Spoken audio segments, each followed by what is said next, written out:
യേശുവിൻ്റെ കൂട്ടായ്മയിലെ എല്ലാ പ്രിയ സഹോദരങ്ങൾക്കും ദൈവാനുഗ്രഹം നിറഞ്ഞ ഒരു ദിവസം ആശംസിക്കുന്നു.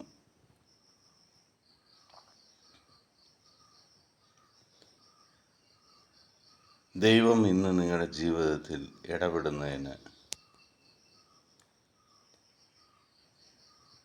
എന്തെല്ലാം നിയോഗങ്ങളാണോ കർത്താവിൻ്റെ മുന്നിൽ സമർപ്പിച്ചിരിക്കുന്നത്, അത് സമൃദ്ധമായി നിങ്ങൾക്ക് ലഭിക്കുന്നതിന് വേണ്ടി ഈ നിമിഷം നമുക്കെല്ലാവർക്കും പ്രാർത്ഥിക്കാം. ഈ നല്ലൊരു ദിവസം നമ്മൾ ശ്രവിക്കുന്ന തിരുവചന ഭാഗം 38-ാം സങ്കീർത്തനം 21-ഉം 22-ഉം തിരുവചനങ്ങളാണ്. കർത്താവേ, എന്നെ കൈവിടരുത്. എൻ്റെ ദൈവമേ, എന്നിൽ നിന്ന് അകന്നിരിക്കരുത്. എൻ്റെ രക്ഷയായ കർത്താവേ, എന്നെ സഹായിക്കാൻ വേഗം വരണമേ.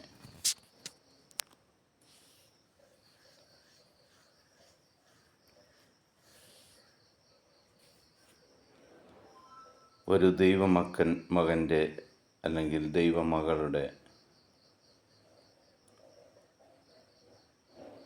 ദൈവത്തോടുള്ള ഏറ്റവും വലിയ പ്രാർത്ഥനയാണ്, കർത്താവേ, എന്നെ കൈവിടരുത്. ലോകം മുഴുവനും എന്നെ കൈവിട്ടാലും എൻ്റെ ദൈവമേ, അങ്ങെന്നെ കൈവിടരുത്. സ്നേഹനിധിയായ ഒരു പിതാവ് തൻ്റെ കുഞ്ഞിൻ്റെ കൈ പിടിച്ച് എത്ര തിരക്കുള്ള വഴിയിലൂടെ നടന്നാലും ആ കുഞ്ഞിന് വളരെ ധൈര്യമാണ്. അവൻ്റെ കൈ പിടിച്ചിരിക്കുന്നത് അവൻ്റെ പപ്പയാണ്, അവൻ്റെ അപ്പനാണെന്നുള്ള വിശ്വാസം.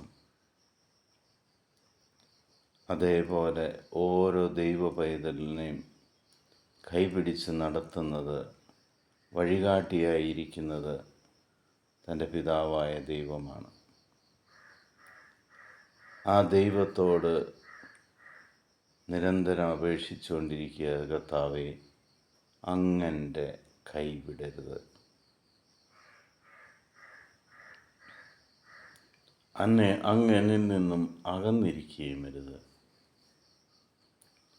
സ്നേഹമുള്ളപ്പോഴാണ് രണ്ടു പേർ തമ്മിൽ അടുത്തിരിക്കുന്നത്.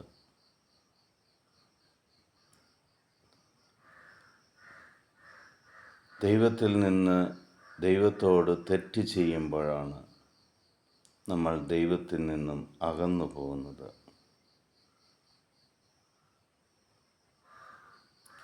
ആ സ്നേഹനിധിയായ പിതാവ് നമ്മുടെ അടുത്ത് തന്നെ ഉണ്ടെങ്കിൽ നിങ്ങളെ സഹായിക്കുവാൻ എപ്പോഴും നിങ്ങളുടെ അടുത്ത് തന്നെ ഉണ്ടായിരിക്കും. സഹായം വളരെ പെട്ടെന്ന് തന്നെ ലഭിക്കും. പിതാവായ ദൈവത്തിൻ്റെയും പുത്രനായ യേശു ക്രിസ്തുവിൻ്റെയും പരിശുദ്ധാത്മാവിൻ്റെയും കൃപയും അനുഗ്രഹവും സമാധാനവും എപ്പോഴും നിങ്ങളുടെ കൂടെ ഉണ്ടായിരിക്കട്ടെ. ദൈവം നിങ്ങളെ എല്ലാവരെയും സമൃദ്ധമായിട്ട് അനുഗ്രഹിക്കട്ടെ എന്ന് പ്രാർത്ഥിക്കുന്നു. മുന്നോട്ടുള്ള ഓരോ നിമിഷങ്ങളും ദൈവപരിപാലനയിലായിരിക്കുവാനും ദൈവാനുഗ്രഹം നിറഞ്ഞതായിരിക്കുവാനും വേണ്ടി പ്രാർത്ഥിക്കുന്നു. ഈ നിമിഷം ലോകത്തിലെ 800 കോടിയിലധികം വരുന്ന എല്ലാ മക്കളെയും ദൈവസന്നിധിയിലേക്ക് നമുക്ക് സമർപ്പിക്കാം.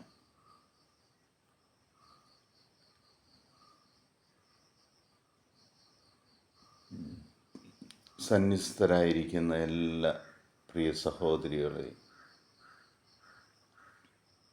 ദൈവപരിപാലനയിൽ സമർപ്പിക്കാം.